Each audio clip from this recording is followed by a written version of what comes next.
Bienvenue à toutes et à tous dans Actu Soir sur HK6 Télévision. C'est un grand plaisir de vous retrouver pour ce nouveau numéro sur la télévision au-delà de l'imagination qui table aujourd'hui sur ces documents rendus publics par le cabinet du chef de l'État Félix-Antoine Tshisekedi où le président de la République prend acte de la démission du ministre Constant Moutamba. On va faire un contour de cette situation avec nous ce soir, Monsieur Gloire qui est analyste de questions politiques, analyste indépendant. Monsieur Gloire, bonsoir. Bonsoir, Monsieur Nathan. Jusque-là, comme vous l'avez dit, je suis analyste politique indépendant, exactement. Merci d'avoir accepté notre invitation pour parler de cette question. De Constant Moutamba, le chef de l'État qui prend acte justement de la démission du ministre. On va revenir justement sur cette situation d'abord.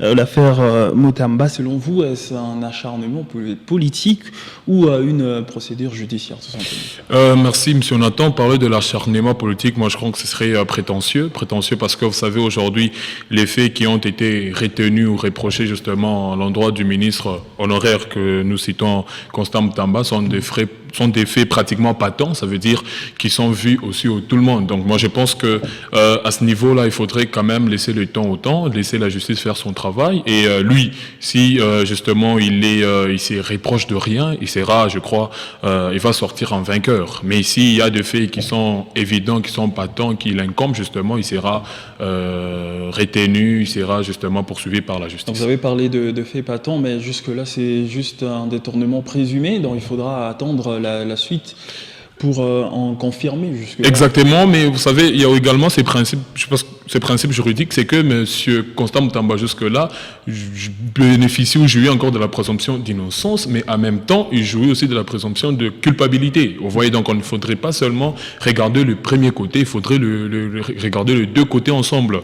Et nous pensons également que même lorsque vous êtes en train de lire minutieusement cette procédure et cette affaire, il y a un camp qui reproche la faute administrative et qui désire à ce qu'il fallait que la première ministre, comme c'est elle justement la chef du gouvernement, il fallait qu'elle puisse annuler le marché. Et le deuxième côté, ce sont ceux qui pensent qu'il doit être poursuivi pénalement, et donc ce sont des faits qui doivent être retenus. Et donc nous pensons qu'il sera justiciable, c'est justifié devant la barre, si justement parce qu'il y a déjà cette réquisition du procureur près la Cour de cassation qui désire faire de poursuites judiciaires. Et donc nous pensons également que M. Constant Moutamba va justement exhiber ses faits, va exhiber ses preuves, enfin justement qu'il soit acquitté. Alors si il arrivait justement, certaines opinions pensent que c'est un acharnement politique, dans le sens où Constant Moutamba avait amorcé plusieurs réformes audacieuses. Notamment, il sentait l'odeur des détournements, il traquait le réseau de mafieux comme lui-même était en train de traiter cela. Est-ce que cela ne lui a pas attiré certains ennuis?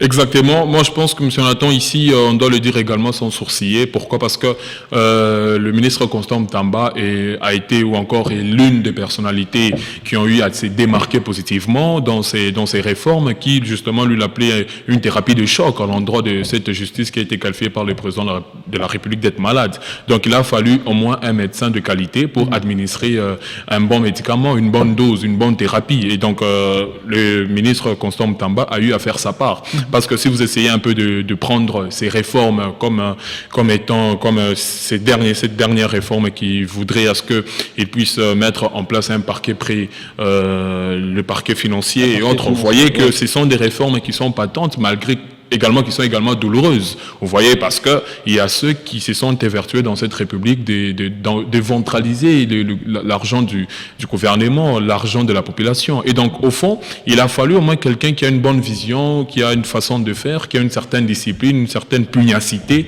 de pouvoir mettre en place des réformes qui, même si quelquefois sont douloureuses, mais il fallait au moins que la République puisse reprendre cette dose en fait de douleur. Voilà un ministre jeune, Constant Moutamba, qui avait de réformes audacieuses. C'était opportun justement d'arrêter cet élan de thérapie, comme vous l'avez justement évoqué tout à l'heure. La justice était en train de suivre cette thérapie de choc. C'était opportun de casser l'élan.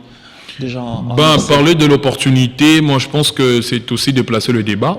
Pourquoi? Parce que là, c'était la justice qui devait faire son travail. Il y a deux faits, comme je l'ai dit dans ma jeunesse, il y a eu deux faits qui ont été retenus, des faits patents qui ont été retenus contre le ministre. Et jusque-là, il jouit de la présomption d'innocence. Et si le fait lui incombe, justement, il va se justifier devant la barre. Ça, c'est le premier fait. Le deuxième fait, au-delà qu'il soit jeune, nous l'avons estimé aussi compétent parce que quelquefois, dans les 54 ministres, il a eu au moins s'est démarqué positivement. Donc, au-delà de la jeunesse, de sa juvénilité, mais il est compétent. Et troisièmement aussi, nous pensons que ce fut pour nous un moment de réveil en tant que jeune. Nous disons au moins on peut compter sur un jeune, au moins un jeune peut aussi défendre la jeunesse valablement. Et nous nous sommes dit que voilà, il fallait qu'il y ait cette continuité de l'État, il fallait qu'il ne soit pas seul en tant que ministre de la Justice. Il y a d'autres ministères, il fallait qu'il soit accompagné. Mais malheureusement, c'est vrai, il y a d'autres ministres, mais si vous prenez la quasi-totalité, elle est minime par rapport aux réalités du pays. Donc chacun s'est démarqué sur le pied de l'article 93 qui reconnaît la compétence de chaque ministre dans son département ministériel. Le ministre Constant a eu à faire sa part au niveau du ministère de la Justice. Et donc nous saluons cela et nous pensons aussi que nous devons donner le temps et voir comment est-ce que le procès, s'il est organisé bien sûr, va se dérouler. Alors effectivement, Constant Mutamba, qui s'est pointé justement comme le médecin de cette justice, traité par le président de la République de malade et d'une tâche noire lors de son premier quinquennat. Une certaine opinion pensait justement que le chef de l'État allait intervenir de manière à sauver Constant Mutamba ou est-ce que c'est une façon de laisser la justice être réellement indépendante et faire... Exactement. Vous savez, la justice, nous nous sommes tant lamenté, nous avions demandé à ce que la justice soit non seulement indépendante, mais aussi transparente. Ça veut dire transparente liée aux faits, à son jugement. Sur pied de l'article 147, il a fallu à ce que le ministre dépose justement sa démission. Même si, au fond, avec le fait de Constant Mutamba, on lui reproche aussi de vouloir un peu sursauter la procédure, il aurait été mieux qu'il le fasse devant sa chef directe, qui est la première ministre Judith Suminwa, mais il a fait auprès du président de la République. Mais dire aussi que que le président de la République refuse la démission, moi je pense que ce serait contradictoire sur le plan de la Constitution, parce que la Constitution impose, ce n'est pas une demande, ce n'est pas de l'apanage du président de la République, mais plutôt de la Constitution. Et le président de la République est soumis à cette loi suprême, le ministre Constant et même nous ici sur le plateau, nous sommes soumis. Et donc, c'était constitutionnel que le président accepte la démission pour pouvoir suivre également de près, en tant que président de la République, cette situation. Parce que il y a trop d'encre et de salive sur cette affaire. Et certains pensent justement que le ministre a été piégé, certains pensent que c'est un acharnement, mais nous pensons également voir le procès et que le ministre présente aussi ses faits. Alors effectivement, Constant Mutamba, qui en 2024 avait lancé une procédure pour faire toute la lumière autour de l'acquisition d'un immeuble à Bruxelles du procureur général après la Cour de cassation Firmin Vondé. Et en 2025, c'est le procureur maintenant qui lance un réquisitoire sur un détournement présumé de fonds destinés à la construction d'une maison carcérale qui sont gagnés. Est-ce un combat entre les générations? Moi je pense que non, un combat entre générations non, mais c'est un combat justement de mettre la transparence, de mettre la lucidité au centre de notre gestion. Le président près la Cour de cassation Vondé, je crois, il a acheté ce qu'il a acheté, mais le ministre, en tant que ministre, il a voulu un éclaircissement. Voilà. On ne peut pas se reprocher de rien, surtout lorsqu'on est innocent. Et donc c'était pratiquement pas tant évident à ce que le ministre, plutôt le procureur, dépose les faits. Nous sommes ici en train de parler du droit, nous sommes en train de parler de la République. Ça veut dire, lorsque la gestion est mal, ou quelquefois elle nous attire à ce que nous puissions jeter un clin d'œil, que nous fassions un clin d'œil là-dedans, nous pouvons le faire. Mais au niveau des parler de l'acharnement, moi je pense que ce n'est pas vraiment ça, c'est de la lucidité au niveau de la gestion. Même le ministre Constant aussi il est interpellé, il est poursuivi, il va démontrer ses preuves. En droit, on dit toujours que les preuves incombent à l'accusateur. Vous voyez, donc c'est l'accusateur qui doit apporter ses preuves et l'accusé doit démontrer justement son innocence. Et donc à ce niveau-là, il ne va plus se donner, on ne va plus se jeter, on ne va plus s'attirer les draps. Chacun va devoir défendre son côté, va devoir défendre justement sa gestion au niveau de l'État. Alors, on va se poser également une question sur l'avenir des différentes réformes amorcées par le ministre, l'ex-ministre, on va dire, Oui. Constant Mutamba. Quel avenir pour toutes ces réformes? Pensez-vous qu'il y aura une sorte de continuité?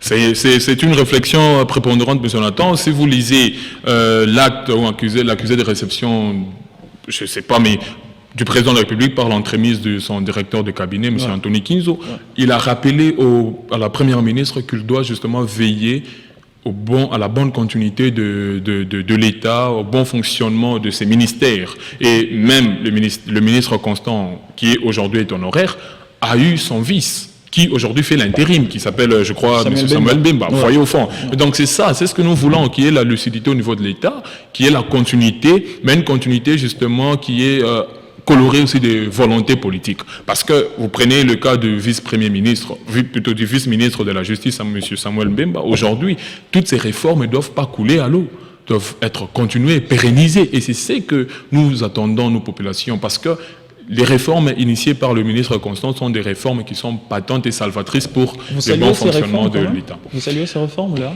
Oui, d'autant plus que ce sont des réformes qui vont essayer de gêner ou de mettre mal à l'aise les corrompus, les corrupteurs, parce qu'il y a eu même à un moment donné, le ministre lui-même, malgré le comble de l'histoire, il a eu à parler de la peine des morts qui serait donnée aux détourneurs. Vous voyez au fond.